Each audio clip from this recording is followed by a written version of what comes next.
Si Seiga ay isang taunang binata na walang kaibigan sa modernong Japan. Pero isang gabi, habang mahimbing ang tulog niya, bigla na lang siyang naisakay, napunta sa isang mundong puno ng mahika, mga wizard, at iba't ibang mahiwagang nilalang. Pagmulat ng mata niya, bumagsak siya sa loob ng isang magical academy, napapalibutan ng mga estudyanteng mage. Gulat na gulat siya dahil wala man lang siyang nakitang Trokkon bago siya napunta roon. Habang pinagtatawanan siya ng lahat dahil sa kakaiba niyang suot, ang babaeng nag-summon sa kanya na si Luis ay halatang dismayado. Sinubukan pa niyang iwan si Seiga. Gusto niyang mag-summon ng ibang familiar pero pinigilan siya ng guro at sinabing kailangan niyang makipag-contract sa kung sino man ang lumabas sa ritual at si Seiga yon. Lumapit si Luis para isagawa ang kontrata pero umatras si Seiga dahil hindi siya basta nagtitiwala sa mga babae. Sinabihan siya ni Luis na tumigil sa paggalaw at agad isinagawa ang kontrata. May marka na lumitaw sa kamay ni Seiga, tanda ng kanilang magical bond. Doon nalaman ni Seiga na si Luis ay isang mage mula sa marangal na pamilya pero walang talento sa magic. Lahat ng spell niya ay pumapalpak at kadalasang sumasabog, kaya tinatawag siya ng lahat na Zero. Dinala siya ni Luis sa kanyang silid at patuloy na galit na tinrato siya na parang alipin. Inihagis nito ang mga damit sa kanya at inutusan siyang maglaba. Sinubukan ni Seiga na tumutol at sabihing hindi siya utusan, pero agad hinugot ni Luis ang wand niya at nagcast ng spell na pumalpak na naman at nagdulot ng panibagong pagsabog. Nang hamuo pa ang kaguluhan, tumakbo si Seiga palabas ng silid. Sa hallway, nabangga niya ang isang blonding lalaki na si Gosh pero hindi siya tumigil at dire-diretsong lumabas ng gusali.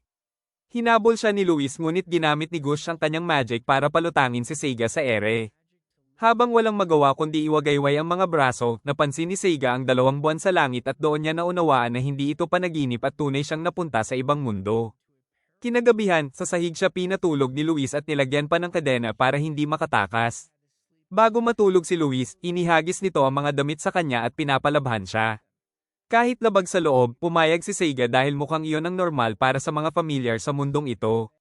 Kinabukasan, maaga siyang nagising para tapusin ang paglalaba at iniabot ang mga ito kay Luis. Sinabi nitong may iba pa siyang maruruming damit sa drawer na ikinairitan ni Seiga pero hindi na siya umimik. Inutusan siya ni Luis na tulungan siyang magbihis ngunit tumanggi siya at sinabing gagawin lang niya iyon kung tatanggalin ang kadena. Pumayag si Luis at pagkatapos siyang pakawalan ay tinulungan niya itong magbihis. Nagpunta sila sa dining hall para mag-almusal. Gutom na gutom si Seiga dahil wala pa siyang maayos na nakakain mula nang dumating siya sa mundong ito, ngunit napansin niyang pinagtitinginan at pinagbubulungan sila ng ibang estudyante. Inutusan siya ni Luis na hilahin ang upuan nito at pagkatapos ay pinaupo siya sa sahig malapit sa kanyang mga paa. Ang pagkain niya ay isang matigas na tinapay sa basag na plato. Pagkatapos kumain, lumabas sila at nakita ni Seiga ang ibang estudyante na nakikipag-bonding sa kani-kanilang mga familiar. Nabunggo niya si Kirch na may salamander na nagbubuga ng apoy bilang familiar. Tinukso nito si Luis at sinabi na baka nagpasok lang ito ng isang hamak na tao para magpanggap na may nasummon na familiar. Nasaktan si Luis at agad umalis. Habang naglalakad, aksidenteng nabangga ni Seiga ang isang maid na si Shesta at nahulog ang cake na dala nito. Nagsorry silang dalawa sa isa't isa at pinulot ni Seiga ang cake at ibinalik sa plato. Ikinwento ni Shesta na isa rin siyang karaniwang tao at simpleng lingkod lamang, hindi tulad ng mga familiar. Maya-maya, tinawag ni Gush si Shesta. Nakita ni Seiga na kanina pa ito nakikipaglandian. Tinanong niya kung maaari siya na lang ang magdala ng cake kay Gush at pumayag si Shesta. Dinala ni Seiga ang cake at nadatnan si Gush na may kasamang babae at narinig niyang sinasabi nito na wala raw ibang babae sa buhay niya kundi siya lang. Hindi napigilan ni Seiga ang pagtawa dahil sobrang nakakatawa ang kasinungalingan ni Gush. Ibinunyag niya na nakita niyang nakikipaglandian si Gush sa isang first year na babae noong nakaraang araw. Sinubukan itong itanggi ni Gush pero itinuro ni Seiga ang mismong babae mula kahapon at tuluyang nabuking ang panloloko niya. Nang malaman ng 2 babae ang totoo, pareho nilang sinampal si Gush at bumagsak ito sa lupa. Dahil sa kahihiyan, hinamon ni Gush si Seiga sa isang duel at agad naman itong tinanggap ni Seiga.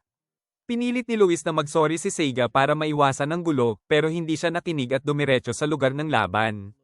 Nagulat si Gush na talagang sumipot si Seiga. Sinubukan ni Luis na pigilan ang duel at sinabing bawal ito sa campus, pero iginiit ni Gush na ang bawal lang ay duel sa pagitan ng mga noble, at dahil isa lang namang commoner si Seiga, pwede ito. Nagsimula ang duel, ngunit sa halip na siya ang lumaban, gumamit si Gush ng golem para ipangtapat kay Seiga. Isang malakas na suntok ang tumama kay Seiga at bumagsak siya. Sinigawan siya ni Luis na sumuko na, pero tumanggi siya.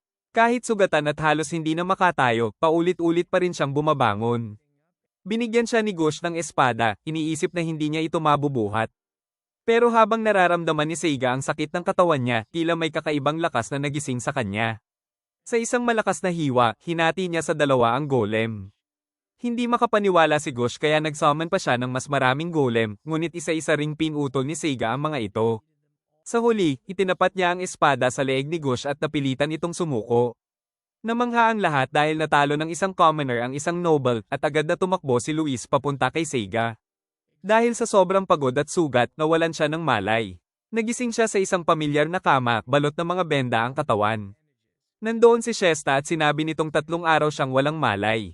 Si Luis ay naroon din, natutulog sa tabi ng bintana, halatang napagod sa pagbabantay sa kanya.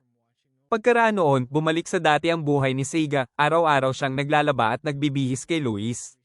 Isang araw, sumama siya sa klase at doon ay muli na namang tinukso si Luis habang tinatawag siyang Luis the Zero na ikinatuwa ni Seiga.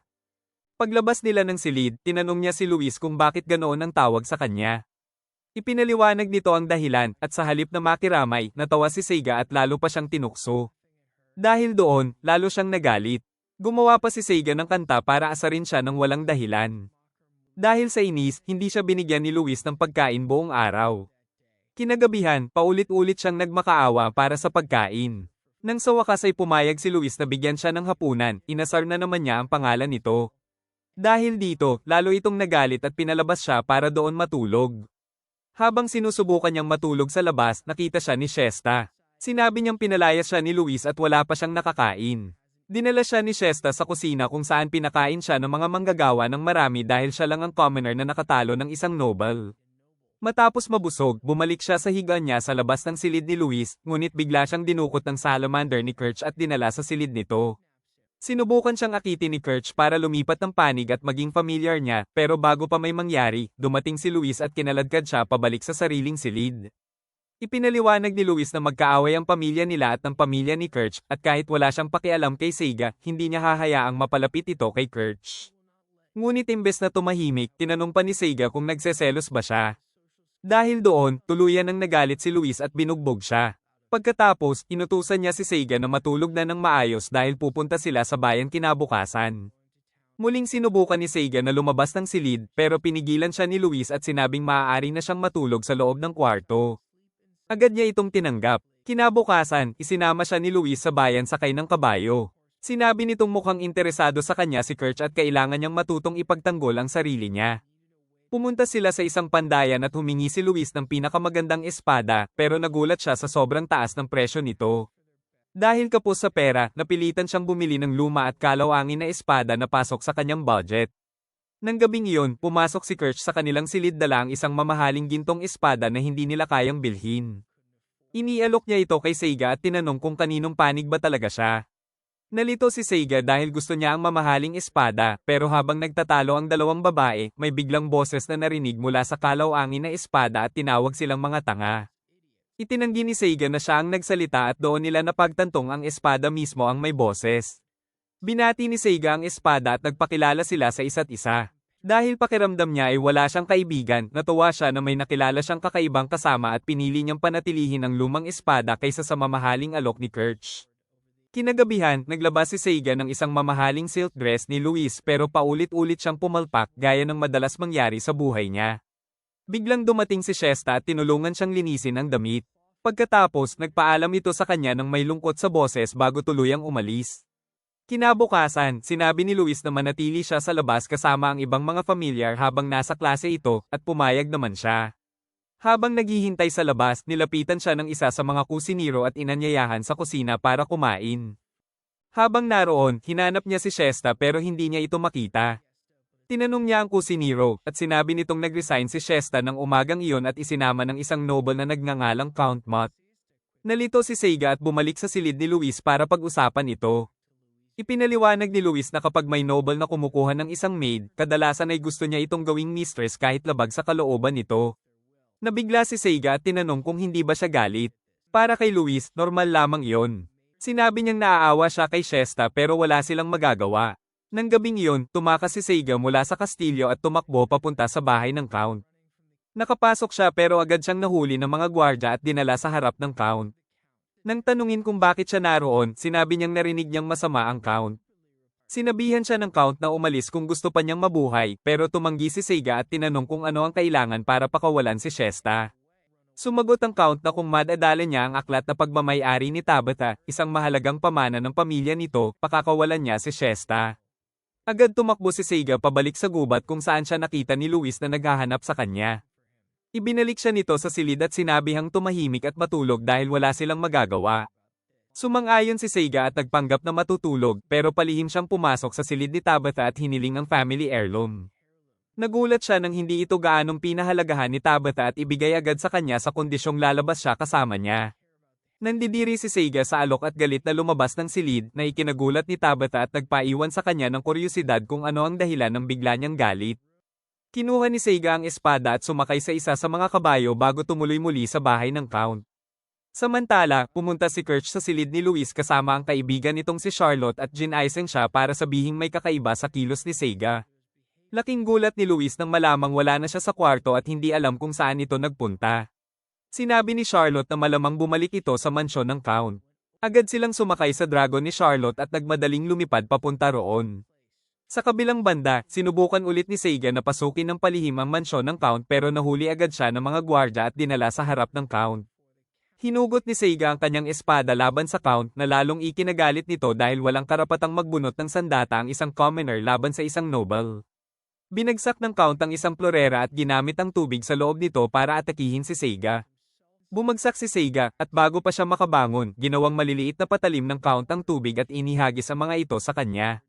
Sa huling sandali, dumating si Luis at pinasabog ang mga patalim, kaya naligtas ang buhay ni Seiga. Nagulat ang Count nang makita ang mga anak ng kilalang pamilya sa kanyang mansyon at medyo kumalma ito, piniling pag-usapan na lang ang sitwasyon. Sinabi niyang dahil sa ginawa ni Seiga, nararapat lamang napugutan ito ng ulo. Nakiusap si Luis na siya na lang ang parusahan kapalit ng kalayaan ni Seiga. Tinanong ni Kirch kung may paraan ba para mapatawad si Seiga at sinabi ng Count na kung maibibigay sa kanya ang family heirloom ng pamilya ni Kirch, papatawarin niya ito. Agad inilabas ni Kirch ang aklat at ibinigay sa Count. Tuwang-tuwa itong tinanggap at masayang binuklat ang mga pahina. Ipinaalala ni Seiga ang pangako nito at wala sa loob na inutusan ng Count ang mga gwardya na pakawalan si Shesta. Nagtaka si Seiga kung ano ang laman ng aklat at napagtanto niyang isa lamang itong malaswang magazine mula sa modernong Japan na malamang ay nasummon din ng mga ninuno ni Kirch tulad ng nangyari sa kanya. Nagpasalamat si Shesta kay Seiga at hinalikan siya sa pisngi bago silang lahat bumalik sa academy. Makalipas ang ilang araw, biglang naging sabik si Luis sa isang nalalapit na exhibition kung saan ipapakita ng mga estudyante ang kanilang mga familiar para manalo ng premyo. Nagtaka si Seiga dahil hindi naman ito karaniwang pinapansin ni Luis. Sinimulan siyang turuan ni Luis ng tamang asal at maayos na pananalita pero hindi ito naging epektibo. Sinubukan din niyang ayusin ang tindig ni Seiga ngunit nabigo rin siya. Hindi maisip ni Luis kung anong talento ang maipapakita ni Seiga hanggang sa pabirong sinabi nitong maaari niyang ipakita ang galing niya sa paglalaba na naging dahilan para pag-alitan siya. Naalala ni Luis ang husay niya sa espada at tinanong kung maaari niya itong ipamalas pero tumanggi si Seiga dahil nahihiya pa rin siya sa nangyari dati.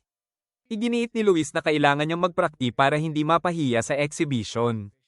Nag-ensayo si Seiga sa bakuran pero mukhang katawa-tawa siya sa paningin ng iba habang pilit hinahanap ang balanse niya. Sinabi ni Shesta sa kanya na darating sa academy si Princess Henrietta, kaya mas lalo pang nagsikap ang lahat. Dumating si Princess Henrietta at matapos ang formal na pagtanggap, nagpakita siya ng pagiging magalang at elegante. Nang gabing iyon, tinanong ni Luis si Seiga kung kumusta ang pagsasanay niya sa espada at inamin niyang nahihirapan pa rin siya sa kanyang balanse. Pabirong iminungkahi ulit ni Seiga na ipakita na lang niya ang galing niya sa paglalaba na lalong ikinairita ni Luis. Bago pa siya makasagot, may isang taong nakahod ang biglang pumasok sa silid at niyakap si Luis. Nagulat sila nang matuklasang ang taong iyon ay mismong si Princess Henrietta. Ipinakita ng dalawa ang lalim ng kanilang pagkakaibigan mula pagkabata at kung gaano sila kalapit sa isa't isa. Ibinahagi ng prinsesa kung gaano niya pinahahalagahan ang samahan nila ni Luis lalo na matapos mamatay ang kanyang ama.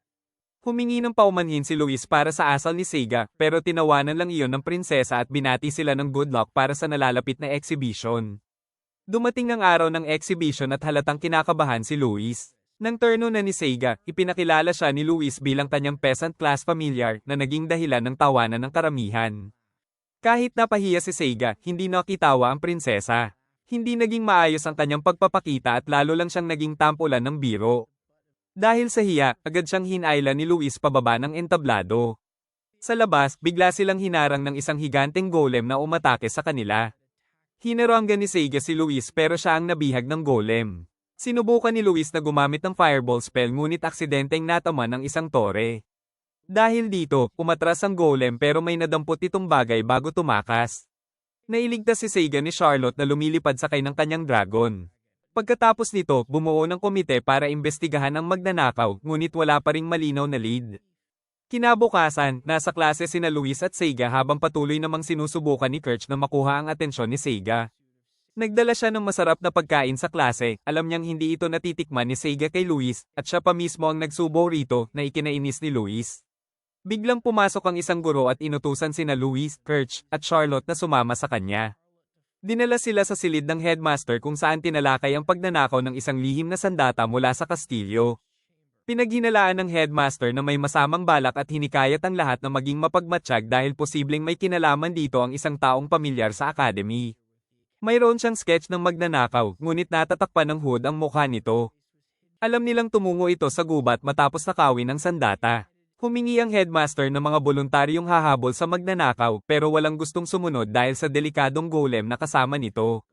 Nadismaya si Headmaster Osmond sa pag-aatubili ng mga noble, ngunit itinaas ni Luis ang kanyang kamay para magboluntaryo, kasunod sina Charlotte at Kirch.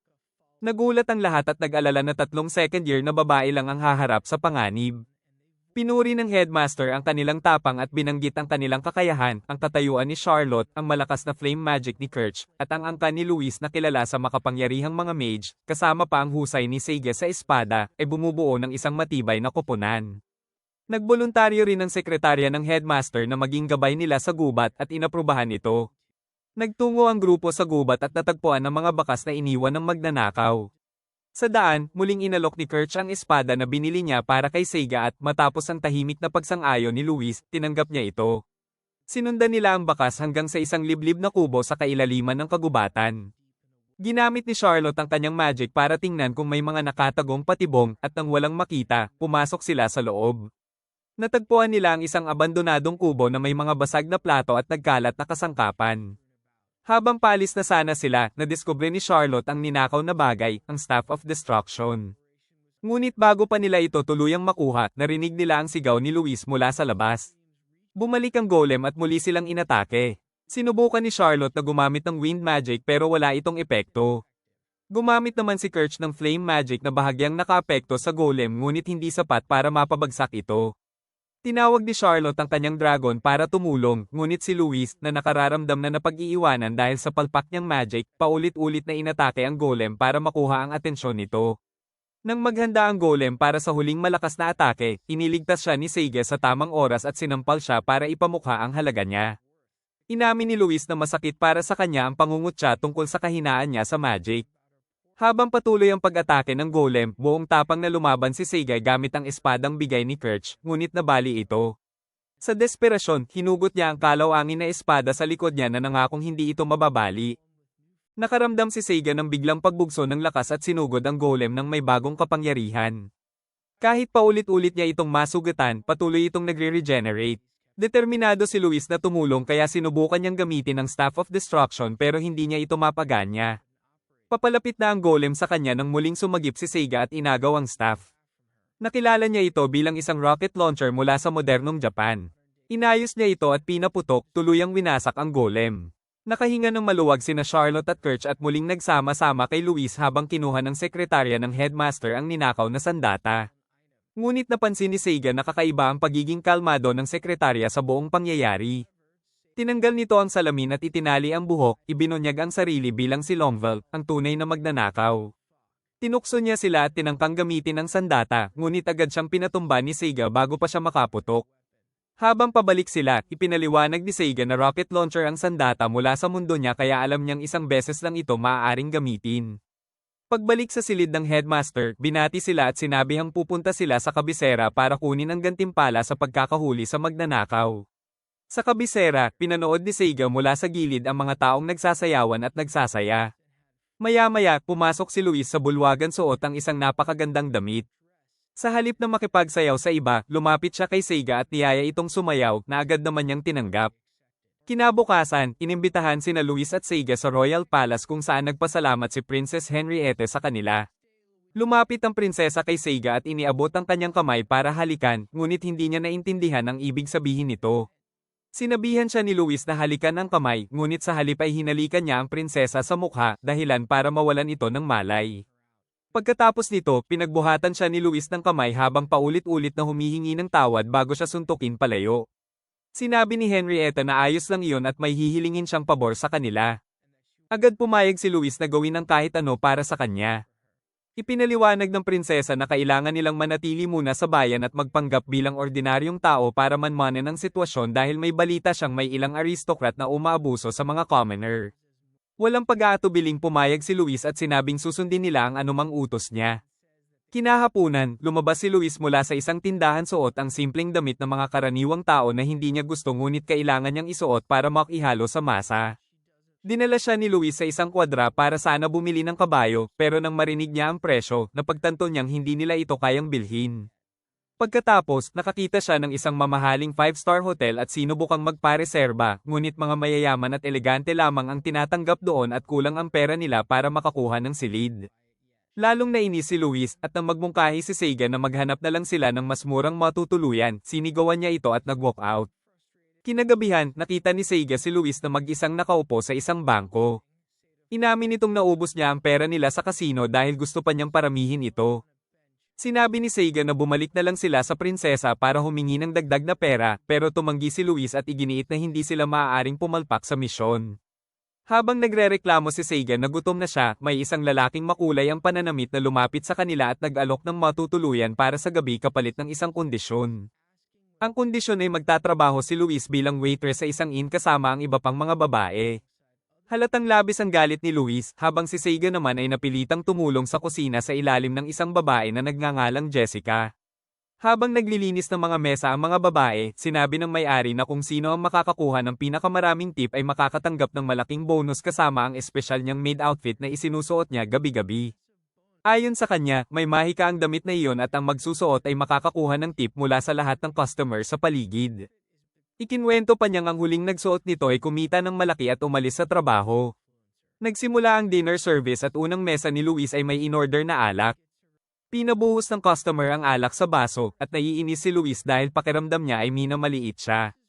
Pinilit niyang itago ang galit pero natapunan niya ang customer. Naging bastos ang lalaki at nagsimulang mangulit. Sa sobrang inis, ibinuhos ni Luis ang alak sa mukha nito at nagbanta pa. Agad namang pumagitna ang may-ari at inayos ang sitwasyon habang pinaalis si Luis para kumuha ng pamunas. Natapos ang unang gabi ng serbisyo habang nagrereklamo si Luis kay Seiga na nagsabing magpasalamat na lang sila at may matutulugan at makakain sila. Habang si Seiga ay sanay na natutulog sa simpleng hig-on, nahirapan si Luis na mag-adjust. Hindi siya makatulog at natakot pa sa mga daga sa sahig kaya palihim siyang sumiksik sa kumot ni Seiga at doon nakatulog. Sa mga sumunod na gabi, paulit-ulit siyang nagkakaroon ng problema sa mga customer at lagi siyang napapagalitan. Sinabihan siya ng may-ari na manood muna at magpahinga dahil hindi siya sanay sa ganoong trabaho. Napansin ni Luis na tila nag-e-enjoy si Seiga sa kusina, kaya sa galit ay binato niya ito ng bote at nawalan siya ng malay. Nagising si Seiga sa isang silid at nakita si Jessica na nagsabing nawalan siya ng malay at tinanong kung aristocrat ba si Luis. Kinabahan si Seiga at sinubukang itanggi, pero natawa si Jessica at sinabing halata naman dahil hindi marunong magdala ng plato si Luis at kitang-kita sa kilos at kumpiyansa nito na isa siyang noble. Aminado si Seiga na may lihim silang misyon na ikinatuwa ni Jessica at gusto pang malaman ang detalye. Ngunit biglang pumasok si Luis sa silid at agad tumayo si Seiga at ipinakilala si Jessica bilang anak ng may-ari ng inn. Walang pakialam si Luis at diretso niyang sinipa si Seiga sa pagitan ng mga hita, dahilan para mawalan na naman ito ng malay bago niya ito kinaladkad palabas. Ngunit pinigilan siya ni Jessica at tinanong kung may nakuha na ba siyang tip hanggang ngayon. Natarante si Luis at sinabing huwag siyang pakialaman. Nang tangkain ni Seiga na magsalita, sinipa na naman siya ni Luis sa mukha. Kinabukasan, nakatayo si Luis sa gilid, nag-aalala dahil huling araw na ng kompetisyon at wala pa rin siyang lamang sa tip. Biglang dumating sa inang isang matabang lalaki kasama ang mga gwardya niya at agad siyang inisikaso ng may-ari. Puno ang inn at wala ng bakanteng upuan, pero pinalabas ng mga gwardya ang lahat para makaupo siya ng mag-isa at magpa-serve. Ipinaliwanag ni Jessica kay Seiga na isa itong maniningil ng buwis at kapag hindi nila napagbigyan, tataasan sila ng buwis. Walang gustong mag-serve rito, ngunit naglakad si Luis papunta sa mesa nito dala ang tray, umaasang makakakuha ng malaking tip. Hindi humanga ang lalaki at ininsulto pa siya hanggang sa mapuno siya at sipain niya ito sa mukha na ikinagulat ng lahat sa inn. Pinalibutan siya ng mga gwardya habang humihingi ng tawad ang may-ari. Tumayo si Seiga sa harap ni Luis at sinabing walang gagalaw sa kanya. Inutusan ng matabang lalaki ang mga gwardya na umatake. Hinanap ni Seiga ang espada niya ngunit naalala niyang naiwan ito sa silid. Kinabahan siya, ngunit gumamit si Luis ng wand at pinasabog ang matandang lalaki, dahilan para matauhan ito na hindi pangkaraniwan si Luis at maaaring isa itong mataas na uri ng noble. Akala niya'y mula lang ito sa hindi kilalang angkan, ngunit nang ipakita ni Luis ang royal decree, tuluyang natakot ang lalaki. Nag-alok ito ng malaking halaga ng pera para maayos ang gulo at humingi ng tawad. Pinaalis sila ni Luis at nagmadaling tumakas ang mga ito. Pinalibutan siya ng mga waitress at nagpasalamat sa ginawa niya, pati ang may-ari ay natuwa. Ipinakita ni Jessica na dahil sa perang ibinigay ng maniningil ng buwis, siya na ang may pinakamalaking tip. Idineklara siya ng may-ari bilang panalo sa kompetisyon. Kinagabihan, natulog sila habang iniisip ni Seiga ang susunod nilang gagawin. Kinabukasan, umalis sila sakay ng kabayo. Sa daan, nasalubong nila si Jessica na agad niyakap si Seiga ng mahigpit na ikinainis ni Luis. Sinabi ni Jessica na pupunta siya sa bahay ni Tabitha at inimbitahan silang dumalaw bago sumakay sa karwahe. Walang interes si Luis pero nangako si Seiga na bibisita dahilan para masipan na naman siya sa mukha. Habang nasa biyahe, sinubukan ni Jessica na kausapin si Tabitha pero patuloy lang itong nagbabasa ng libro at walang pakialam. Nagreklamo si Jessica na na-expel siya sa dati niyang paaralan at muntik na siyang ipakasal ng kanyang mga magulang sa isang matandang lalaki. Biglang huminto ang karwahe nang may magsabing baha ang daan sa unahan at kailangan nilang lumihis. Naging kainahinala ito kay Jessica. Samantala, pabalik sa academy, muling ibinigay ni Luis kay Seiga ang tambak niyang labada at inutusan siyang linisin iyon ng maayos bago siya pinalayas palabas ng silid. Galit pa rin siya kay Seiga dahil masaya ito kapag kasama si Jessica. Sanay na si Seiga sa ganoong treto kaya tahimik na lang siyang lumabas para maglaba. Sa labas, nakita niya si Gush na pinapagalitan na naman ng isa pang blondeng babae matapos itong mahuling may kasamang iba. Tinanong ng babae kung nakabalik na si Luis bago pumasok sa loob habang hinahabol naman siya ni Gush. Pagkatapos nito, napansin ni Seiga ang isang malaking luma at kalawangin na palayok sa harap ng kusina. Nang tanungin niya ang chef, sinabi nitong maaari niya itong kunin kung gusto niya. Masaya niya itong iginulong papunta sa isang tagong lugar na may balak siyang gawin. Samantala, sa karwahe, napansin ni Jessica ang mga bahay na tila binaha na kainahinala dahil wala namang malakas na ulan kamakailan. Nakakita rin siya ng isang bandila na nagpaalala sa kanya na kabilang si Tabitha sa isang royal family. Sa wakas ay nakarating sila sa mansyon ni Tabitha na mas malaki pa kaysa sa inaasahan ni Jessica. Isang butler ang sumalubong sa kanila at dinala sila sa guest room. Umupo si Jessica habang si Tabitha ay nagtungo sa isa pang silid para bisitahin ang kanyang ina. Doon ay nakita niya ang isang payat at tila mahinang babaeng may asul na buhok na nakatingin sa labas ng bintana. Nang magpakilala si Tabitha, biglang nagpanik ang babae at sinabihan siyang umalis. Samantala, sa sala, tinanong ni Jessica ang butler tungkol sa larawan sa dingding. Ipinaliwanag nitong ang lalaki sa larawan ay ang ama ni Tabitha, na kababatang kapatid ng hari at isang napakahusay na mage na mas makapangyarihan pa kaysa sa mismong hari at minamahal ng halos lahat sa kaharian. Ngunit isang araw, pinaslang siya ng hindi kilalang asasin. Kalaunan, nang pumunta sa palasyo si Tabitha at ang kanyang ina, may isang aristokrat na nagtangkang lasunin si Tabitha. Napansin ng kanyang ina ang kakaiba at sa halip na itapon ng inumin, siya mismo ang uminom nito. May taglay itong mahiwagang laso na sumire sa kanyang isipan. Mula noon, iniisip ng kanyang ina na ang manika sa kanyang kamay ang tunay na Tabitha, habang ang totoong anak ay tila napabayan. Dahil dito, nagbago si Tabitha at nagsimulang tumanggap ng mga mapanganib na misyon na kahit ang pinakamahusay na mga mage ay iniiwasan, kabilang na ang pagpatay sa isang three-headed dragon ng mag-isa. Sa huli, napagod siya at nagpa siyang pumasok sa academy na malayo sa masasakit na alaala. Samantala sa academy, ginamit ni Seiga ang malaking palayok para gumawa ng improvised na hot tub at nag-enjoy siya sa paliligo sa ilalim ng mabituing langit habang pinagmamasdan ang 2 buwan. Sa kabilang banda, inimbitahan ng blondeng babae si Gush sa isang date at may dala itong lihim na love potion. Habang nagbababad si Seiga sa paliguan, dumating si Shesta para maghatid ng pagkain ngunit nagulat sa nakita at nahulog ang dala niya. Dahil nabasa siya, sumama rin siya sa paliguan para maglinis at nag-usap sila tungkol sa mga buwan sa langit. Samantala, sa mesa, sinubukan ni Gush na paikutin ng blondeng babae sa matatamis na salita. Nag-toast sila at tinangka nitong ilagay ang potion sa inumin. Sa parehong oras, nakita ni Gush si Luis na naglalakad ng galit sa labas. Nagpatuloy si Luis sa damuhan at nadatnan si Seiga na masayang nagbababad kasama si Shesta. Nalungkot siya sa nakita at tahimik na bumalik, litong-lito at galit sa sariling nararamdaman para sa kanyang familiar. Samantala, naglalaro si Seiga sa laro habang ang blondeng babae ay sumisigaw na may nakita siyang lumilipad na hubad na babae na nakakadistract kay Seiga at sinubukang ilagay ang love potion sa inumin niya. Sa kagulat-gulat, lumapit si Luis, kinuha ang baso, ininom ito ng buo, at umalis ng galit. Pagkatapos, bumalik si Seiga sa kwarto at nakita si Luis na nakapauti sa kama. Tinanong niya kung ano ang problema. Sa simula, pasibo-agresibo ang ugali ni Luis, ngunit unti-unting namula ang kanyang mukha habang lumalabas ang tunay niyang nararamdaman. Niyakap niya si Seiga at sinabi kung gaano siya nalungkot nang nakipagpaligo ito kay Shesta at inamin pa niya na mahal niya siya. Naguluhan si Seiga at tumingin sa paligid, natagpuan ang blondie na nakasilip sa silid at sinabing kasalanan niya ito. Samantala sa mansyon, natutulog si Tabitha habang iniisip ni Jessica ang quest na ibinigay ng butler kay Tabitha at na dapat niyang matapos agad. Sinabi ni Tabitha kay Jessica na manatili sa bahay habang wala siya dahil delikado, pero sinabi ni Jessica na sasama siya. Biglang nagkaroon ng bangungot si Tabitha kaya niyakap siya ni Jessica para tulungan siyang makatulog. Kinabukasan, lumabas si Seiga para maglaba tulad ng dati, pero si Luis ay hindi na niya tinanggal ang pagkapit sa kanya mula pa kagabi. Naalala niya ang sinabi ng blondie tungkol sa potion na orihinal para kay Dutch, isang manloloko, pero aksidente itong nainom ni Luis. Dahil may nararamdaman siya kay Seiga, hindi siya makakawala sa kanya. Tinanong niya kung kailan mawawala ang epekto, pero wala siyang ideya. Patuloy na nakakapit si Luis, sinasabi na hindi niya kayang iwan si Seiga dahil baka pumunta ito sa ibang babae. Dumating si Shesta sa parehong oras at nagsimulang kumilos si Luis na parang baliw na ex, inakusahan si Seiga ng pagtataksil kay Shesta na nagpagulat at nagpagalaw kay Shesta pabalik. Lalong nagalit si Luis kay Seiga dahil gusto niya si Shesta at tumakbo palayo. Hinabol siya ni Seiga at natagpuan si Shesta na naglalaba sa fountain.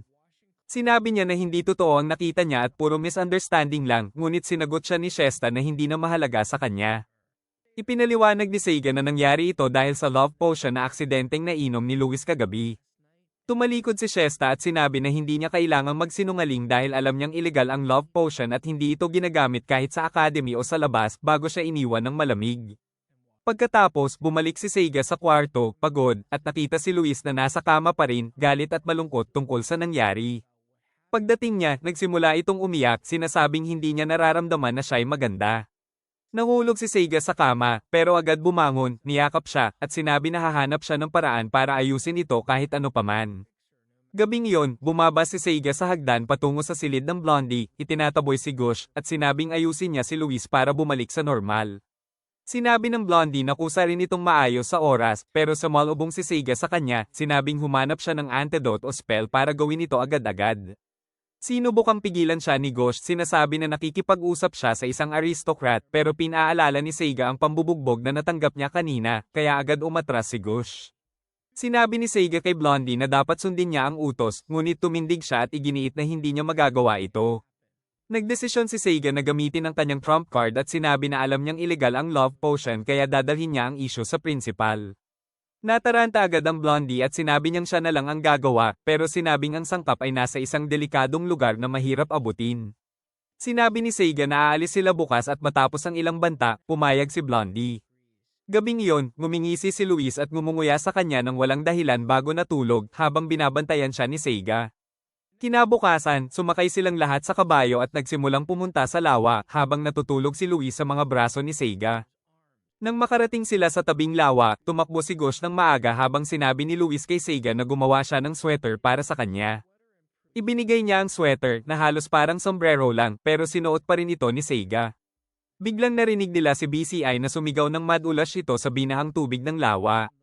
Namangha si Blammy dahil ang lugar ay dapat isang baryo pero ngayon ay lubusang binahaw.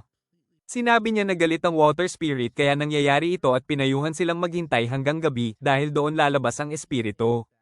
Pagsapit ng gabi, kumuha ng palaka si Blondie mula sa kanyang bag, tinusok ang daliri niya at ipinahid ang dugo sa palaka, sinasabing hanapin nito ang water spirit. Tumalo ng palaka habang ipinaliwanag ni Blondie na noong bata siya ay gumawa siya ng pakikipagkaibigan sa espiritu at dapat na maalala siya nito. Biglang sumabog ang isang higanteng alon ng tubig pataas sa langit habang ipinakilala ni Blammy ang kanyang pangalan at ang kanyang pamilya, sinasabing dapat magpakita ang espiritu. Bumuo ang tubig sa anyo ng babae, at sinabi ng espiritu kay Blondie na naaalala niya siya bago tanungin kung ano ang gusto niya. Sinabi ni Blondie na gusto nila ang espesyal na sangkap pero tinanggihan ito ng espiritu. Nagsalita si Seiga kahit sinabi ni Blondie na manahimik siya, lumuhod siya at buong puso humiling sa espiritu na tulungan sila. Matapos ang ilang sandali, sumagot ang espiritu na tutulungan nila kung mapapalayas nila ang mga tao na nagdudulot ng problema sa lugar na ito. Agad tinanggap ni Seiga ang hamon, habang sinabi ni Blondie na ayaw niyang makibahagi sa labanan, pero pinilit siya ni Seiga na pumayag. Pagsapit ng gabi, nagtatago sila sa gubat at naghihintay sa pagdating ng mga kaaway habang patuloy na nakakapit si Luis kay Seiga, nakakairita.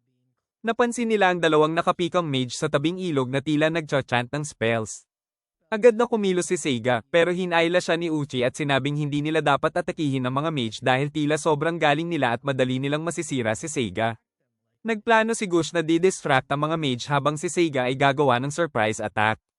Pumayag si Seiga at lumabas si Gush mula sa taguan, ginamit ang earth magic upang bumuo ng malaking buhangin at pinaputok sa mga kalaban, ngunit ginamit ng mga mage ang wind at fire magic upang madaling hadlangan ang mga atake.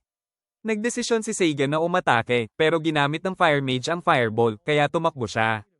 Lumingon siya at pinukpok ang fireball palayo bago tumakbo patungo sa kanila, iniiwasan ng ice magic at pinutol ang fireball. Ngunit muling pinaputok siya ng ice magic kaya nahulog siya sa lupa habang papalapit na ang mga kalaban para tapusin siya sa isang finishing blow. Kinabukasan, naghahanda na silang lahat sakay ng kabayo. Si Luis ay nakatingin sa singsing na ibinigay sa kanya ni Henrietta habang sinasabi nito na may bodyguard na sasama sa kanila. Habang nakatayo sila at naghihintay sa gwardya, biglang may lumabas sa lupa, isang mole, pamilyar ni Gucci. Pagkatapos niyang makipag-hug kay Gucci, bigla itong tumalon sa kabayo ni Luis at sinubukang agawin ng singsing. Ipinaliwanag ni Gucci na sobrang fan talaga siya ng alahas. Biglang, isang malakas na hangin ang tumama at pinalipad ang mole, natambay ito at ikinagulat ni Gucci. Habang nagkakagulo, may isang tao na bumaba mula sa langit sakay ng griffin. Siya pala si Ward, isang puting AED at kilalang knight. Direktang lumapit siya kay Luis at humingi ng paumanhin sa pagka-late. Dito nalaman ni SED na nakatakda si Luis kay Ward. Dinala ni Ward si Luis sa kanyang mga braso at sinabi, simulan na natin ang ating paglalakbay. Habang naglalakbay, ikinwento ni Gucci kay SED kung gaano kakul ang mga griffin pero naiinis siya dahil lahat sa paligid ay nakaluhod at humihuni para kay Ward. Matapos nilang daanan ng isang barren valley, sa wakas, narating nila ang bayan. Pagsapit nila, lahat ay nakatingin sa kanila. Ipinaliwanag ni Gucci na ang bayang ito ay itinayo ng isang earth mage na kasing galing niya. Sa wakas, nakarating sila sa hotel at sinabi ni Ward na magpapahinga muna sila dito at aalis bukas. Hindi sumagot si SED, kaya sinabi ni Luis na huwag maging bastos. Pagkatapos umalis ni Ward, sinabi niya kay SED na ang kasal ay ayos ng kanyang mga magulang. Pero nanatiling malamig at seloso si SED, kaya sinabi ni Luis na mas mahusay si Ward sa pakikipaglaban at mas malaki rin kaysa kay SED bago siya naglakad palayo. Sa gabi, sa salo-salo, pinupuri ni Ward si Luis at nagpapakita siya ng human familiar, isang bagay na bihira. Tinanong niya si Gucci kung natalo ba siya sa laban kay SED na ikinagulat nito at muntik nang magsuka. Tinanong ni Ward si SED kung ito ba ang unang beses niyang humawak ng espada. Sagot ni SED, oo, ngunit parang wala siyang pakialam. Pinuri ni Luis si Ward dahil sa kanyang kaalaman. Tumingin si Ward kay SED at hinamon siya sa isang duel. Nagulat ang lahat pero nagalit pa rin si SED at sumagot ng oo sa isang offhand na paraan. Sinabi ni Luis na humingi siya ng tawad pero hindi siya sumunod. Tumayo si Ward at sinabi na matutulog na sila at dinala niya si Luis sa kanyang kwarto. Habang nanonood ang lahat, naglakad si SED kasama si Gucci na nudge-enjoy sa gabing may bituin bago pumunta sa club na naiwan si SED mag-isa. Tinanong niya ang kanyang espada kung alam nito ang tungkol sa human familiar na kasama ni Ward. Sagot ng espada, ito ay pag-aari ng isang tao libu-libong taon na ang nakalipas at tanging isang human familiar lamang ang makakagamit nito. Lumabas si SED at sinasabi ng espada na may latent power siya para gamitin ang kahit anong sandata ng perpekto kung gusto niya. Ipinaliwanag din ito na ang dahilan kung bakit naputol ang Golden Sword ay dahil peke ito. Tinanong ni SED kung kayang talunin si Ward ngunit sinabi ng espada na depende sa kanya lang. Samantala, nagiinuman si Ward kasama si Luis na menor de edad pa at pinag-usapan ang kanyang nakaraan kung paano siya umiiyak sa gitna ng lawa. Sinabi niya na may natatanging power si Luis sa loob niya. Inalok niya ito ng kasal pagkatapos ng misyon dahil ayaw na niyang hintayin ang pagiging legal nito. Sinubukan niyang halikan si Luis pero naalala nito si SED kaya tumigil si Ward at sinabi na huli na ang puso niya. Lumabas siya ng kwarto at sinabing gusto pa rin niyang pakasalan siya ni Luis pagkatapos ng misyon. Kinabukasan, nagkita sina S at Ward sa isang alley, handa na para sa duel. Kahit sinasabi ni Luis na huwag silang lumaban, wala sa kanila ang handang umatras. Kinuha ni S ang kanyang sparring sword habang ganoon din si Ward at agad siyang inatake mula sa lahat ng direksyon. Ngunit si Ward ay basta umiiwas at humihigop bago i-block ang atake at itulak si S gamit ang kanyang espada. Pinuri ni Ward ang bilis ni S pero wala siyang gana sa pakikipag-usap at tumakbo pataas sa pader bago umatake, ngunit na-block iyon ni Ward at agad nag-opensa, paulit-ulit siyang tinatamaan bago gumamit ng magic spell na pinalipad siya sa ilang kahon ng kahoy. Dali-daling tumakbo si Luis papunta sa kanya. Lumapit si Ward kay S at sinabi na hindi niya kailanman matatalo ang isang mage, na ibig sabihin ay hindi niya kayang protektahan si Luis, at umalis siya. Sa gabi, nakatingin si S mula sa balkonahe habang tumutulo ang kanyang luha habang naaalala ang sinabi ni Ward. Lumapit si Luis at tinanong kung siya ay umiiyak pero sinabi ni S na hindi, pawis lang daw ang nasa kanyang mata. Sinabi ni Luis na tigilan na niya iyon dahil natalo siya sa pinakamahusay na knight sa kaharian at dapat niya nang tanggapin. Ngunit itinulak siya ni S at sinabi na magpahinga siya. Malungkot na lumingon si Luis at lumayo, sinabi na pakakasalan niya si Ward pagkatapos ng misyon. Pagkaraan ng ilang sandali, lumapit si Gucci kay SED at sinabi na kailangan na nilang umalis. Biglang umalag ang lupa at nang lingunin nila, may lumitaw na higanteng golem mula sa ilalim ng lupa. Sa ibabaw ng golem, nakatayo ang magnanakaw na dapat ay nakakulong. Samantala, tinanong ni Luis si Ward kung nasaan ang dalawang lalaki pero sinabi nito na umuwi na sila sa takot. Bago pa siya makasabi ng kahit ano, gumalaw ang griffin sa hagdan at natagpuan nila ang puno kung saan nakadock ang magical ship, handa nang umalis. Nagtago si Hotcha sa likod ni SED habang ginamit ni Full ang kanyang golem para umatake, ngunit malinaw na pinutol ni S ang mga kamay nito, ikinagulat si Full. Ginamit lang niya ang magic para i-regenerate ang mga kamay.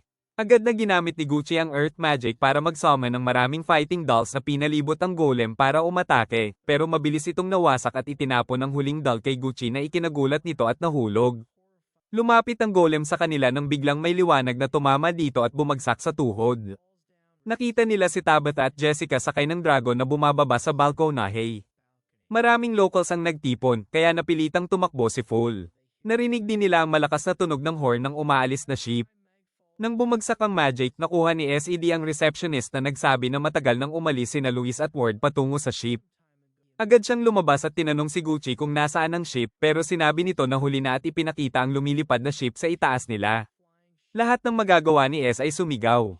Samantala, nakatingin si Luis mula sa ship na conflicted habang sinasabi ni Ward na hinding-hindi niya siya iiwan gaya ng ginawa ni S. Naalala niya kung paano siya itulak ni S, kaya nalungkot siya, ngunit tumingin siya kay Ward at tinanggap ang kanyang proposal ng kasal. Nasa lupa si S habang sinasabi niya kay Gucci na naniniwala siyang may kinalaman si Full kay Ward at sinadya lang niyang umatake para ma-distract sila at hindi makita ang ship. Nagulat si Gucci sa ganitong bold na pahayag habang sinabi naman ni Jessica na ang susunod na barko ay aalis kinabukasan at wala silang magagawa kundi maghintay. Biglang umalag muli ang lupa sa ilalim ni Gucci na ikinagulat at ikinahulog niya pero lumalabas na ang sanhi ay ang mole niya. Samantala, sa barko, binigyan ni Ward si Luis ng dagdag na alak at ipinangako na pakakasalan siya agad pagkatapos ng misyon. Tinanong niya ito tungkol sa iba pang detalye pero tumanggi si Luis na sabihin ayon sa payo ng prinsesa. Kinabukasan, narating nila ang kanilang destinasyon at pumasok sa isang simbahan kung saan agad silang napalibutan ng mga gwardya na nakatago sa anino. Nagtago si Luis sa likod ni Ward habang sinabi nito na nandito sila para makipagkita sa prinsipe. Ngunit sinabi ng commander ng gwardya na walang nakakaalam tungkol sa lugar na ito. Sumalita si Luis at sinabi na ipinahayag sa kanya ni Princess Henrietta ang lugar na ito at ipinakita ang singsing sa kanyang kamay. Agad namang ibinalik ng commander ang kanyang espada at tinanggal ang kanyang guantes para ipakita ang kaparehong singsing. Sinabi niya kay Luis na magpirma sila at agad na lumitaw ang mga rainbow mula sa kanilang singsing. Humingi ng paumanhin ng commander sa pagkakamali at tinanggal ang kanyang helmet, ipinakita na siya mismo ang prinsipe ng kahariang tinatawag na tutor. Kinagabihan, iniabot ni Luis ang liham mula kay Henriette sa prinsipe. Binasa niya ito bago kunin ang liham mula sa drawer at ibinigay muli kay Luis. Tinanong ni Luis kung ano ang laman ng liham at kung may iba pang mensahe, pero sinabi ng prinsipe na hindi niya maaaring ipahayag iyon. Idinagdag niya na nasa gitna ng civil war ang kanyang bansa sa pagitan ng royal family at aristocrats na minamanipula ng isang third party. Nagpasalamat siya kay Luis sa pagdadala ng liham at sinabi naman ni Luis na maging maingat siya. Kinabukasan, nagising si Luis at nakita si Ward na naghihintay sa labas. Sinabi niya na tapos na ang misyon at dapat nilang ikasal ngayon at dito mismo, sa harap ng prinsipe bilang saksi. Nainis si Luis at tumakas mula sa kanya, sinasabing hindi pa niya kayang gawin iyon at dapat munang bumalik sa kanilang bansa. Hinawakan siya ni Ward mula sa likod at hindi pinakawalan, sabay isiniwalat na siya ang third party na nagdudulot ng civil war sa bansa. Natarante si Luis ngunit sa huli nakalaya at tumakbo palayo. Biglang nabangga ni Luis ang isa pang kakaibang lalaki na ginamit ang kanyang singsing para kontrolin siya, kaya nawalan siya ng malay. Sa gabi, naihanda na ang mga arrangements at dinala siya ni Ward sa altar kung saan binasa ng prinsipe ang kanilang vows at tinanggap ito ni Ward. Subalit sinusubukan pa rin ni Luis makontrol ang sarili at tumanggi, pero patuloy siyang kinokontrol ng lalaki. Halos pumayag siya sa kasal nang biglang sumulpot si S at winasak ang kasal habang sumisigaw ng pangalan ni Luis na ikinagulat ng lahat. Naputol ang kontrol sa isip ni Luis at tinanggal niya ang kanyang gown. Sinabi ni S na ang mole ang patuloy na humabol sa kanyang alahas at nagdala sa kanila doon. Naguluhan ng prinsipe at iniutos sa mga gwardya na arestuhin si SED, pero bago pa makapagsabi si Luis ng katotohanan, itinulak siya ni Ward at tinusok ang prinsipe sa dibdib bago itinulak sa sahig. Hinawakan ni Luis ang prinsipe, ngunit tinanggal nito ang kanyang singsing at iniabot kay Luis bago tuluyang namatay habang sumisigaw siya. Handa na si SED para lumaban, pero ginamit lang ni Ward ang kanyang magic para paalisin silang lahat bago lumapit kay SED at inilagay ang espada sa kanyang leeg. Dito naunawaan ni SED na si Ward pala ang mastermind sa lahat ng nangyari. Sinabi ni Ward kay Luis na pakasalan siya upang maghari silang dalawa sa mundo, pero tumanggi siya. Kinuha ni SED ang kanyang espada at nagsimulang lumiwanag ang kanyang marka. Nagalit siya kay Ward sa paglaro ng damdamin ni Luis. Humakbang si Ward pabalik habang bumangon si SED at ang kanyang lumang kalawangin na espada ay naging kintab at bago. Agad na ginamit ni Ward ang magic niya, pero sa gulat niya, nilamon lang ito ng espada. Tumalon si SED sa ere para umatake, habang ginamit muli ni Ward ang magic, pero pinutol ni SED ang spell at umatake bago bumagsak sa lupa. Nang bumagsak si Ward, bumangon ito at sinabi na pinatay na niya ang prinsipe at nakuha na rin ang liham na ibinigay kay Luis. Ginamit niya ang magic para wasakin ang simbahan, nagsimula itong mag-apoy at bumagsak ang mga piraso ng bato sa lupa. Pinigilan ni SED si Luis na sundan siya. Habang bumabagsak ang isang naglalagablab na bato, ginamit ni Tabitha ang kanyang magic para gumawa ng shield at inilipad sila sa ligtas na lugar. Pagkatapos bumagsak ang bato, nawala na ang apoy, ngunit si Luis ay walang malay at nananaginip ng sarili niya sa isang bangka, ngunit sa pagkakataong ito, kasama niya si SED sa halip na si Ward. Sa wakas, nagising siya habang sinusubukan siyang samantalahin ni SED, ngunit nagpa siya siyang palampasin ito para sa ngayon. Kinabukasan, nagpakita si Luis sa prinsesa at ipinakita ang singsing, sabay sabi na pinatay ni Ward ang prinsipe at nakuha rin ang liham. Tiniyak niya ang responsibilidad sa lahat at nagsimulang umiyak, pero pinahinto siya ng prinsesa, niyakap at pinasalamatan sa lahat ng ginawa niya. Kalaunan, tinawag si Luis ng headmaster habang humihiling ng bakasyon ng magic scientist. Pagkatapos umalis ng scientist, sinabi ng headmaster kay Luis na naniniwala siya na natagpuan ng scientist ang lugar kung saan maaaring matagpuan ang labi ng huling dragon. Nagdududa siya sa eksistensya nito pero pinayagan pa rin siyang pumunta. Tinanong niya si Luis tungkol sa report at sinabi niya ang lahat ng nangyari. Nakinig ang headmaster ng mahinahon at tiniyak na wala siyang kasalanan. Nagpakita siya ng tanong kung bakit siya nakapag-summon ng human familiar, at sinabi ng headmaster na huling nagawa iyon ng pinakamalakas na mage sa Earth na ikinalungkot ni Luis dahil hindi siya makagamit ng basic magic.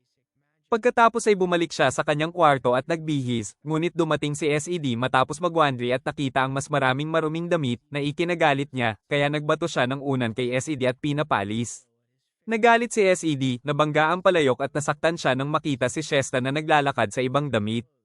Umupo sila at sinabi ni Shesta na nagsimula na ang bakasyon at uuwi na siya. Sinabi niya na laging sinasabi ng kanyang great-grandfather na galing siya sa ibang mundo, gaya ni SED, at dati ay dalawang dragon sila. Naintriga si SED sa kwento, at narinig din ni Jessica nang sabihin ni Shesta na ang isa sa mga dragon ay lumipad papunta sa araw at namatay, habang ang isa ay sinakyan ng kanyang great-grandfather, at wala na silang nakita mula noon. Ayon sa alamat, ang mga labi ng mga dragon ay nasa isang lugar sa nayon ni Shesta. Naalala ni SED ang pag-uusap niya sa scientist tungkol sa mga dragon at tinanong si Shesta kung pwede siyang dalhin sa nayon niya, at pumayag siya. Samantala, lumabas si Luis para hanapin si SED dahil nagkasala siya sa pakikipag-away at pagtulak sa kanya at gusto niyang mag-practice ng paghingi ng tawad, pero wala siya sa paligid. Habang naglalakad, nakita niya si SED na palabas ng paaralan sakay ng kabayo kasama si Shesta na ikinagulat niya. Agad siyang lumapit sa Cook at tinanong kung nasaan si Shesta at sinabi ng Cook na umuwi na ito sa kanyang nayon. Galit na umuwi si Luis, naiinis kay SED sa pag-iwan sa kanya. Samantala, sakay sina SED at Shesta sa kabayo at dumadaan sa gubat. Tinanong ni Shesta kung okay lang na umalis siya nang hindi ipinapaalam kay Luis, pero galit pa rin si SED at sinabi na ayos lang iyon.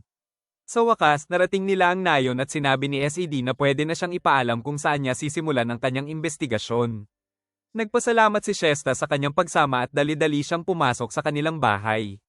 Kasabay nito, dumating din ang scientist sa parehong nayon para hanapin ang mga labi. Pagkatapos ng ilang sandali, bumalik si Shesta dala ang isang mapa at magkasama silang nagplano ni SED upang tukuyin ang eksaktong lokasyon. Biglang kumaluskos sa mga palumpong at lumabas ang isang salamander kasama si Jessica. Nang tumingin sila pataas, nakita nila ang isang dragon na lumilipad kasama si Tabitha. Sa lupa, lumabas ang mole kasama si Jean na nakatayo ng flamboyantly at tinanong kung bakit sila naroon. Sinabi ni Jessica na narito rin sila para hanapin ang kayamanang sinasabing nasa tabi ng dragon. Matapos ang ilang sandali, natagpuan nila ang kuweba at sabik na pumasok habang ang salamander ang nagliliwanag ng kanilang daraanan. Naglakad sila ng sunod-sunod. Biglang sinabi ni Ab na may iba pang tao sa kuweba at naging alerto ang lahat. Kinuha ni SED ang kanyang espada habang nagtago si Shesta sa likod niya. Biglang may gumamit ng magic para basagin ang isa sa mga rocky spikes at nagbabala na ang susunod na atake ay para sa kanila. Naghanda sila sa laban at sinabi ni Jessica na tigilan nila ito nang makilala niya ang boses. Nang tumama ang liwanag sa attacker, nakita nila ang scientist na si Cobert na nagulat din na makita sila kasama si Luis. Agad na sinuri ni Cobert ang mapa ng may excitement habang si SED at Luis ay galit pa sa isa't isa. Ipinaliwanag ni Luis na bilang research assistant lang siya ang dahilan ng pagdating niya doon. Nang magpatuloy sila sa paggalaw, lumabas sila sa kuweba patungo sa masaganang kagubatan. Sa ilalim ng makakapal na puno, natuklasan nila ang isang abandonado at overgrown na shed. Sinimulang suriin ng lahat ang shed at ang kondado nito habang si Tabitha ay nakatingin sa isang bagay sa gilid. Lumapit si SED at nagulat nang makita ang Japanese text. Hindi maintindihan ni Luis at Tabitha ang sulat pero sinabi ni SED na nakasulat iyon sa wika ng kanyang lupain. Samantala, nagtagumpay ang iba sa pagbukas ng shed at pumasok upang tuklasin ang nilalaman nito. Pumasok si SED at agad na nagulat sa nakita. Habang hinahaplos niya ito, nagsimulang lumiwanag ang kanyang marka. Sinabi niya na ito ay isang aircraft na maling inakala ng mga tao sa mundong ito bilang kakaibang dragon. Ipinaliwanag niya kay Shesta na inakala niyang iba ang hitsura niya at ngayon naintindihan niya na ang itim na buhok at itim na mata niya ay dahil sa Japanese na dugo mula sa kanyang lolo. Biglang tinawag si Cobert si SED at sinabi na maaari siyang makabalik sa kanyang mundo gamit ang tulong ng isang eroplano na ikinagulat si Luis. Sinabi niya na ayon sa alamat may dalawang dragon na lumilipad sa langit, isa ang lumipad papunta sa eclipse habang ang isa ay hindi. Sumalita si Shesta na ang kanyang great-grandfather ay lumingon sa ere ng ilang sandali bago bumalik sa lupa. Sinabi naman ni Cobert na maaaring tama lang ang timing ni SED kung mahihimok niya ang kakaibang dragon papunta sa eclipse na posibleng portal, maaaring makabalik siya sa kanyang mundo. Pagkatapos ng araw na iyon, na-transport nila ang eroplano pabalik sa academy at nagtipon ng lahat upang humanga sa teknolohiyang hindi pa nila nakikita. Habang tinitingnan ito, naalala ni SED na ipinakita sa kanya ni Cobert ang isang bote ng likido na inisip niyang dugo ng dragon. Pumunta siya para suriin ito at tama nga, gasolina lang pala ito. Sinabi niya kay Cobert na pwede nilang gamitin ito para patakbuhin ang eroplano at nangako si Cobert na gagawa pa ng marami. Pumasok si SED at sinuri ang lahat ng instruments para matiyak na gumagana ang eroplano at sa kanyang gulat, natural niyang nagagawa ito. Sinabi ng espada niya na ang eroplano ay tila ginawa para sa digmaan at kaya niyang gamitin ito dahil may kakayahan siyang gamitin ang kahit anong sandata. Napansin niya si Luis sa kabilang banda, tumingin siya sa kanya bago lumingon at lumakad palayo, iniisip kung makikipagkasundo ba siya kay SED. Biglang dumating si Gucci sakay ng kabayo, takot na takot at sinabi kay Luis na may malaking problema. Sa una, hindi siya pinansin ni Luis pero sinabi niya na kontrolado na ni Ward ang kalapit na bansa ng Albion at nagdeklara ng digmaan laban sa kanilang kaharian. Samantala, si SED na hindi alam ang nangyayari ay nakaupo sa eroplano at iniisip kung kailan muling mangyayari ang eclipse para makabalik sa kanilang mundo. Sa Albion, nakaupo sa trono ang kalbong lalaki na si Cromwell, masaya sa maayos na plano niya at pinasalamatan si F sa pagnanakaw ng singsing mula sa Water Spirit para sa kanya. Habang sinusuri ang mapa, pinaplano niya ang digmaan para sakupin ang bansa ng Kristen kung saan naghahari si Princess Henrietta. Sinabi ni Ward na handa na ang lahat at hindi makakapagtanggol ang Kristen dahil sapat na ang Dragon Knights ng Albion para talunin ang kanilang hukbo. Tinanong ni Cromwell kung kailan dapat umatake at sinabi ni Ward na sa araw ng solar eclipse upang magamit ang kadiliman. Kinabukasan, lumapit si SED kay Luis at sinubukan siyang pakalmayin, sinasabing aalis siya sa loob ng 3 araw. Pero sinabi ni Luis na wala siyang pakialam na ikinasakit kay SED at umuwi siya ng galit habang si Luis ay malungkot na nakatingin sa kanya. Samantala, sa Royal Palace, tinawag ang War Council. Sinabi ng mga commander na masyadong malaki ang hukbong Albion at mahirap manalo kahit ano ang gastos, kaya ang mungkahi nila ay sumuko na lang para iligtas ang buhay ng lahat. Ngunit naging girl boss si Henrietta at sinabi na hindi sila susuko dahil ito ay usapin ng kanilang karangalan at pride, at siya mismo ang mamumuno sa digmaan na sinang-ayunan lamang ng kanyang ina, ang Reyna. Sa academy, nakatingin si SED sa buwan mula sa balkonahe, malungkot habang iniisip na sa loob lang ng 3 araw ay aalis na siya. Pagkatapos, bumalik siya sa loob at umupo sa kanyang banig ng dayami. Samantala, tinawag lahat ng mga mages ng akademya sa bulwagan para sa isang pulong. Sinabi ng headmaster na malapit nang sumiklab ang digmaan sa loob ng ilang araw at mismong ang prinsesa ang mamumuno sa hukbo. Mananatiling sarado ang akademya hanggang sa karagdagang abiso. Kinabahan ng mga estudyante at marami ang nagbabalak umuwi. Buong tapang na sinabi ni Go na sasali siya sa hukbo, ngunit nang matusok siya ni Jessica, inamin niya na pilit lang dahil ang kanyang ama ay commander. Pagkatapos marinig ito, umakyat si Luis sa silid niya, binuksan ang ilaw, at dahan-daang lumapit sa natutulog na SED, binitiwan ng huling poem dahil plano niyang lumaban sa frontline. Kinabukasan, nagising si SED at may natagpo ang sulat sa tabi ng kama. Nang basahin niya ito, nalaman niyang pinaalis siya ni Luis at pwede na siyang pumunta kahit saan. Medyo naguluhan si SED kaya dinala niya ang sulat kay Jessica at Tabitha.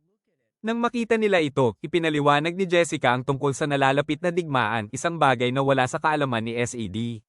Sinabi rin niya na, ayon kay Luis, pumunta ito kay Prinsesa Henrietta para lumaban kasama niya. Totoo nga ito, nagpatala si Luis kay Henrietta at tinanggap siya upang lumaban sa tabi ng prinsesa sa nalalapit na digmaan.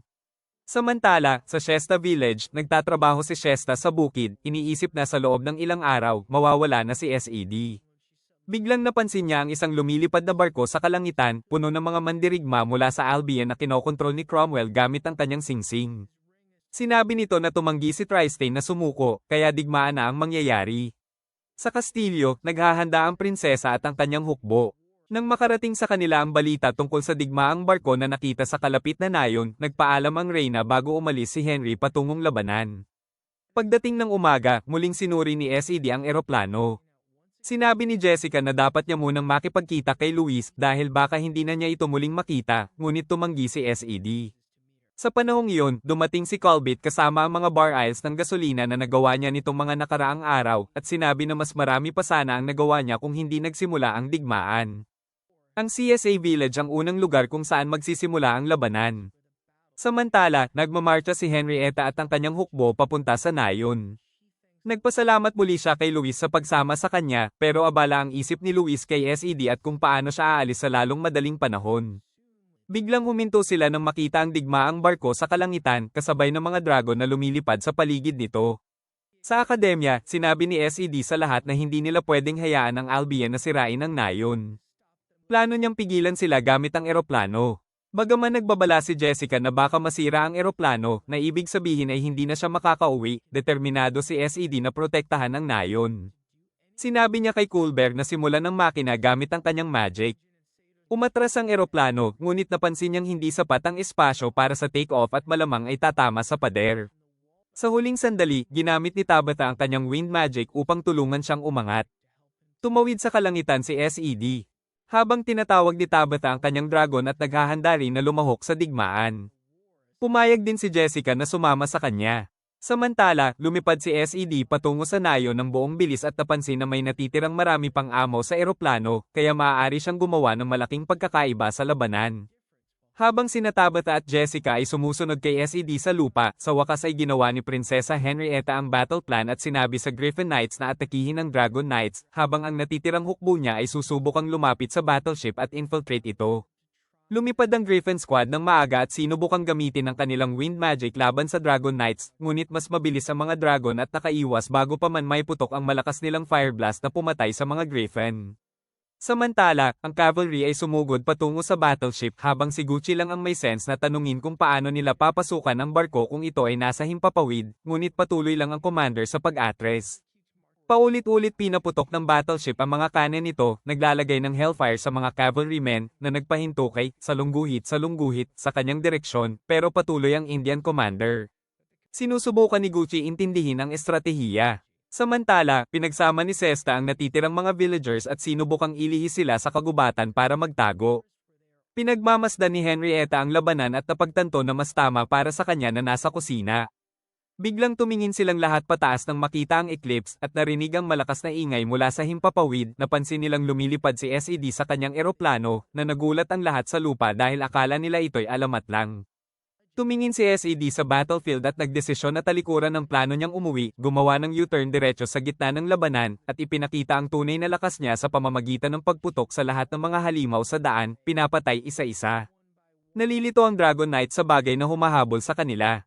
Patuloy siya sa killing spree na nakakuha ng atensyon ni Folk at Ward na nagdesisyon na sumali sa laban. Natanggal ni SED ang karamihan sa Dragon Knights habang namamangha ang army mula sa ibaba. Sa huli, napatay niya ang huling dragon nang biglang lumitaw ang isa pang sobrang bilis na dragon, nakaiwas sa kanyang bala, at lumitaw sa likod niya dala si Ward na kumuha ng espada at naglunsad ng wind magic laban sa kanya.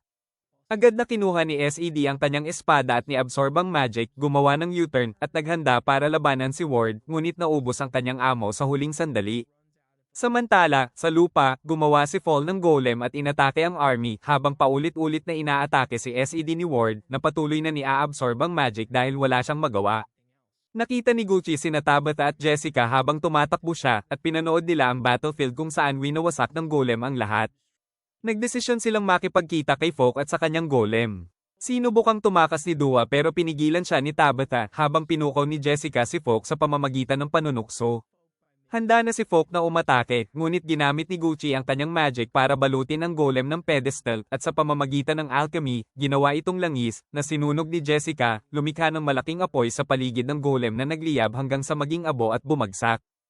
Tumakas si Folk at hinabol siya ni Gucci. Samantala, wala nang amo si SED at nagsimulang tamaan ni Ward at nasunog ang isa sa kanyang wings. Bago pa man manalo si Ward, inatake siya ni Tabitha at Jessica at bumagsak sa lupa. Tumalon si Luis mula sa dragon ni Tabitha patungo kay SED at ginamit ni Tabitha ang kanyang magic para ligtas na makalapag si Luis habang hinawakan ni SED ang kamay niya at hinayla siya papasok sa cockpit. Sumigaw siya kay Luis dahil sa ginawa nitong kalokohan pero nagsimulang umiyak si Luis at humingi ng tawad sa kanyang ugali noong mga panahong iyon. Muling nakontrol ni Ward ang sarili at inatake si SED habang inilabas nito ang kanyang espada, handang protektahan si Luis ng sariling buhay. Ito ang nagising sa isang kakaibang puwersa sa loob ni Luis at biglang kumislap ang kanyang mark. Habang inaatake siya ni Ward at nataman ang kanyang pisngi, nawala ng kontrol ang katawan ni Luis at tumayo, itinutok ang kanyang wand kay Ward. Sinabi ni SED sa kanya na sumakay na siya sa eroplano.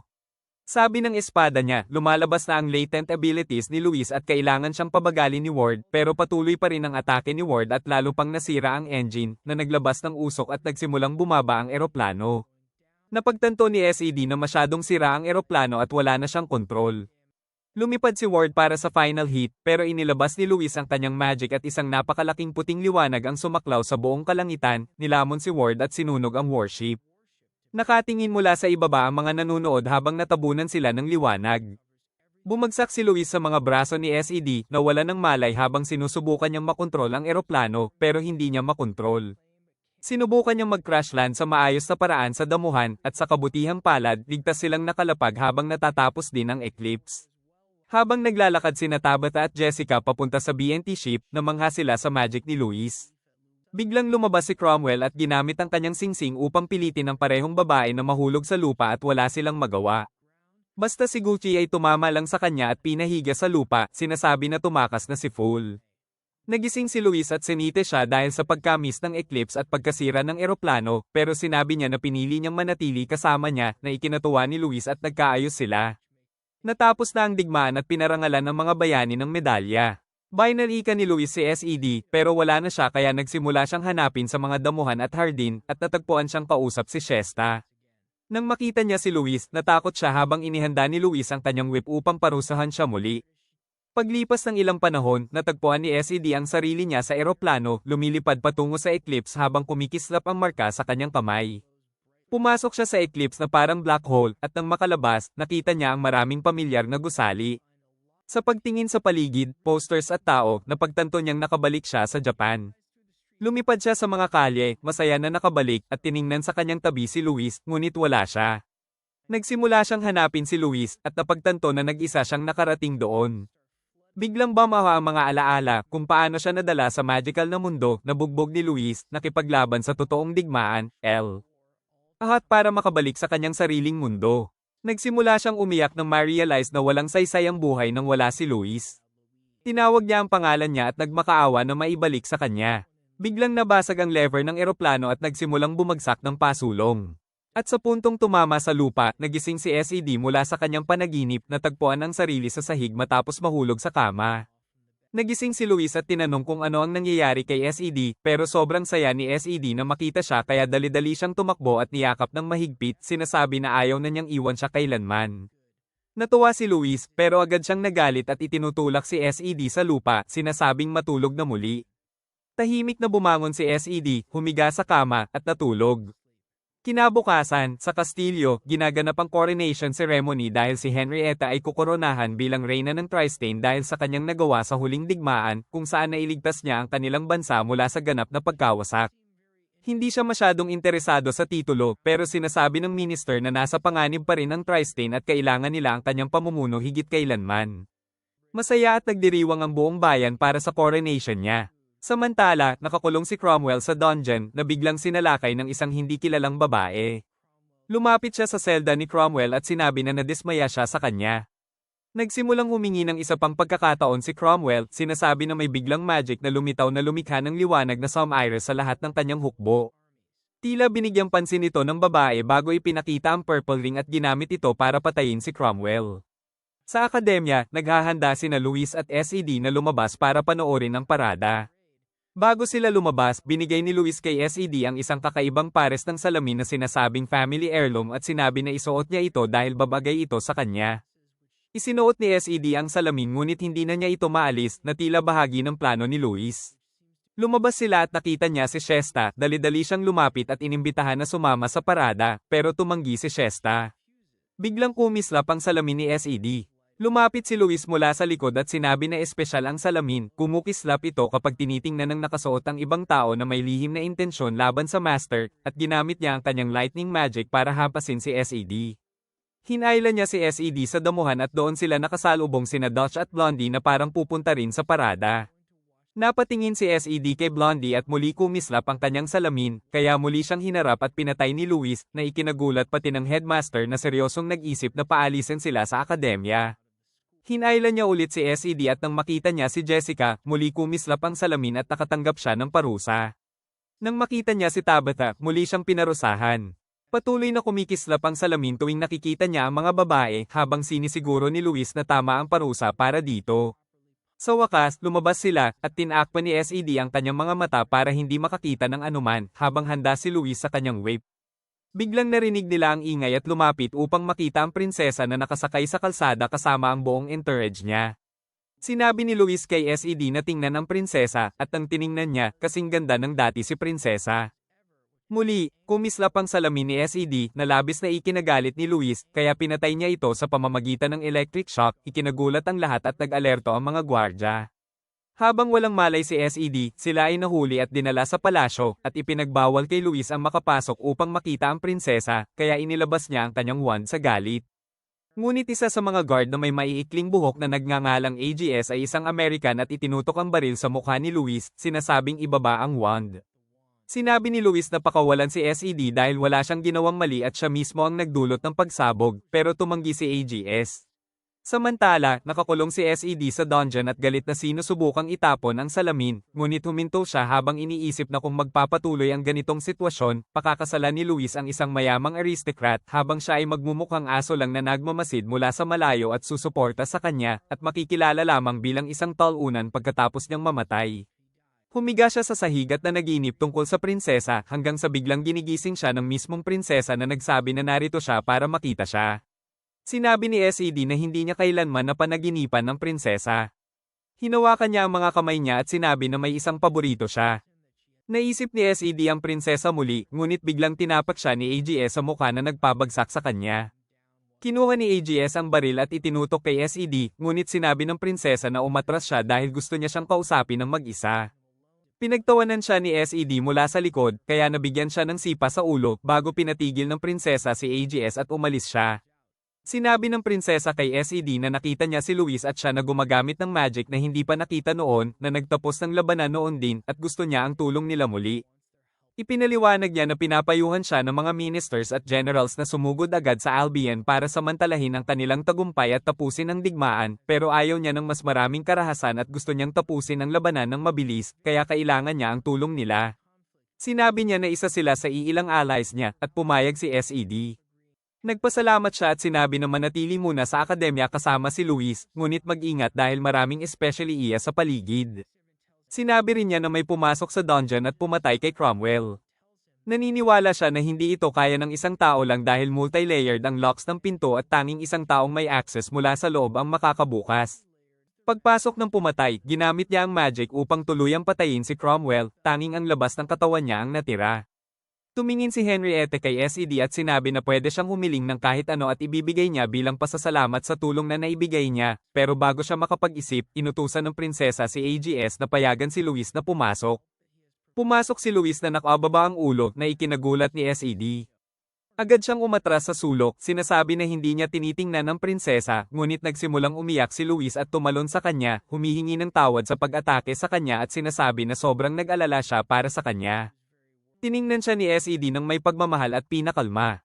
Pagsapit ng gabi, nasa karwahe na sila pabalik sa akademya habang ipinapakita ni Luis ang isang espesyal na libro na ibinigay ng prinsesa na sinasabing may void spells. Nang binuksan niya ito, ganap na walang laman. Napag-isipan nila ito at naisip ni SED na ito ay isang modern art piece na nagsasabing dapat laging lumaban ng may malinis o walang iniisip na isipan. Tinanong ni Luis si SED kung gusto na niyang umuwi at tapat niyang sinabi na gusto niya, pero ayaw niyang iwan si Luis mag-isa sa mundong ito na mapanganib at nais niyang lumaban sa mga susunod na labanan kasama siya upang dalhin ang kapayapaan.